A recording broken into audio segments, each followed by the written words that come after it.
Baik, terima kasih masih bersama Q&A pemirsa. Sebelum saya kembalikan pertanyaan-pertanyaan kepada panelis, saya ingin bertanya dulu kepada Bang Hasan Hasbi. Mohon dijawab ini Bang, pertanyaannya jika aku menjadi. Nah, jika bukan penasihat presiden, Abang ingin jadi apa? Jawab singkat. Komisaris Pertamina aja. Enggak, kenapa komisaris Pertamina? Itu ada hal yang baru yang saya excited sekali di situ. Belajar tentang migas itu buat saya sangat excited di situ. Passion ya? Passion. Cita-cita Abang apa sih dari kecil sebenarnya? Kalau cita-cita saya dari kecil itu pensiun di usia 40. Jika kembali menjadi wartawan, siapa tokoh pertama yang ingin Abang wawancara? Waduh, sudah meninggal orangnya ya. Siapa beliau Bang? Adnan Buyung Nasution. Kenapa? Nggak tahu, saya waktu mahasiswa tuh banyak bergaul dengan aktivis-aktivis dan pengayom aktivis. Nah, buat saya beliau adalah salah satu pengayom aktivis yang konsisten.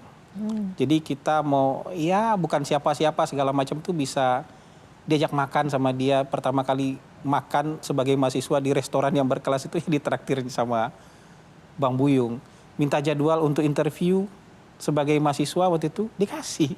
Jadi menurut saya, kalau saya jadi wartawan sebenarnya balik lagi jadi wartawan dan punya kesempatan tuh pengen interview sama Adnan Buyung. Oke, jika menjadi mahasiswa lagi, isu apa yang ingin diperjuangkan? Kalau jadi mahasiswa lagi? Saya pengen bubarin ospek. Kenapa? Saya tuh sejak mahasiswa tuh kerjanya bubarin ospek. Jadi gini, mengkritik pemerintah itu, coba juga ini ospek itu teriak anti militerisme. Saya itu masuk 98 kan. Jadi waktu 98 itu semua senior tuh kepala tangan jadi tinju, tangan kiri semua. Yang aktivis mahasiswa pasti. Tapi kita dengar cerita-cerita mereka anti militerisme, menumbangkan Soeharto tuh sambil setengah jongkok begini gitu. Salah sedikit disuruh push up. Kalau kita mau cari tanda tangan disuruh melakukan tindakan-tindakan konyol yang ya nggak masuk akal. Jadi saya tuh dulu terkenal bubarin ospek kerjanya, tapi nggak selesai pekerjaan itu. Kalau saya balik lagi jadi mahasiswa, mungkin saya pengen bubarin ospek lagi. Nah, dengan posisi sekarang nggak bisa Bang memberikan arahan, masukan? Iya, nanti dibilang pembungkaman. Karena ospek itu sebenarnya tindakan yang sangat tidak manusiawi. Mendehumanisasi manusia. Senior itu nggak punya otoritas apa-apa loh terhadap junior. Gitu. Tapi udah kayak yang paling berkuasa aja di atas hidup junior, dan junior harus patuh sama senior. Ada daerah-daerah trauma ya? Iya, daerah-daerah trauma banget ya? Ada trauma Bang? Saya nggak trauma, tapi saya sudah melawannya sejak saya di ospek gitu loh. Tapi kan ini perjuangan pribadi, harusnya ini perjuangan bersama perjuangan kolektif. Menurut kalau saya balik lagi masih banyak yang setuju dengan ospek itu ada? Masih banyak. Hari ini juga ospek masih ada, pelonco-pelonco itu juga masih ada kok. Namanya beda-beda, diperhalus namanya, dipercantik namanya, tapi esensinya masih ospek kok. Gitu. Oke, Gitu. baik. Jika menjadi netizen selama sehari, apa yang ingin dikomentari? Agak susah ini. Jadi saya itu agak kasihan ngelihat anak-anak yang over dieksploitasi oleh orang tua di media sosial. Entah itu pencapaian, bagus sebenarnya, atau entah itu ya apalah kelucu-lucuan atau apa, tapi ada yang over eksploitasi. Kadang-kadang anaknya masih bayi sudah diajak main jet ski, atau anaknya pun lagi lahiran masuk media sosial proses lahirannya. Jadi kalau jadi netizen sehari kayaknya ngubek-ngubek itu. Oke, baik, tepuk tangan dulu nih. Over eksploitasi soalan. Menarik.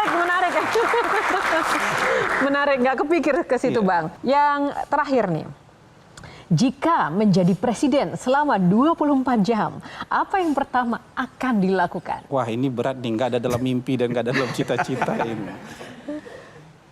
Ya, dalam 24 jam pertama, kalau dalam 24 jam pertama ya seleksi orang untuk jadi menteri dulu itu pasti.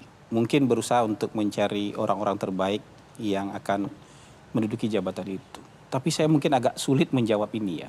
Masalahnya orang lain mungkin di luar sistem mungkin ngebayangin yang enak-enaknya aja jadi presiden. Tapi ketika kita sudah di dalam ini, itu beban pikiran presiden itu 100 kali menteri. Nah, sebagai bagian di dalam pemerintahan. Hal apa memang yang paling tidak mengenakan ketika menjadi presiden menurut pandangan dari Bang Hasan Nazbi? Waktu pribadi pasti udah nggak ada kan? Atau sedikit sekali itu. Mau me time itu sedikit sekali itu.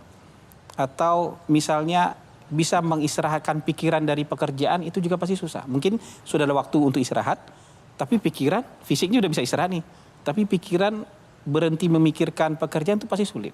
Jangankan jadi presiden, ketika jadi pejabat setingkat menteri misalnya, atau jadi gubernur misalnya, mengistirahatkan pikiran dari urusan pekerjaan itu juga pasti akan sangat sulit.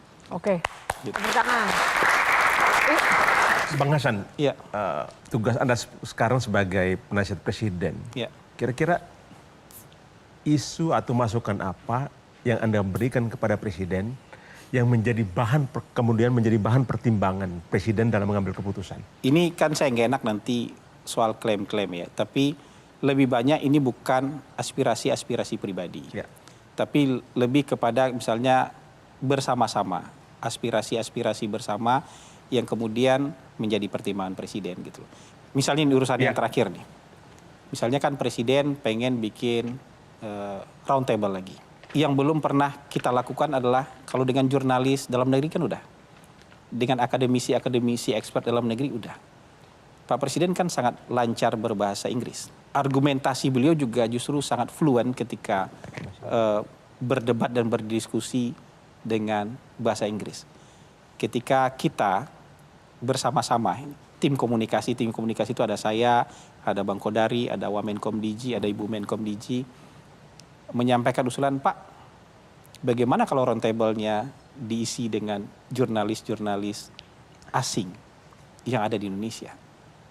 So, coba biar mereka tumpahkan apa prasangka, praduga, dan pertanyaan mereka terhadap presiden. Ini juga bagian dari soft diplomasi kita yang punya exposure internasional kan. Dan itu bagus.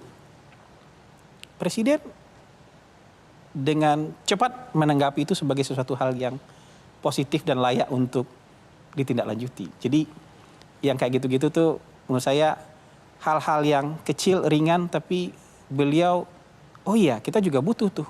Isu apa atau pengalaman yang paling menegangkan atau yang paling berkesan apa sebagai dalam tanda kutip juru bicara presiden atau di bidang komunikasi, penasihat atau apapun itu, momen apa yang paling menantang atau isu apa yang benar-benar sempat membuat stressful atau mungkin tak terlupakan?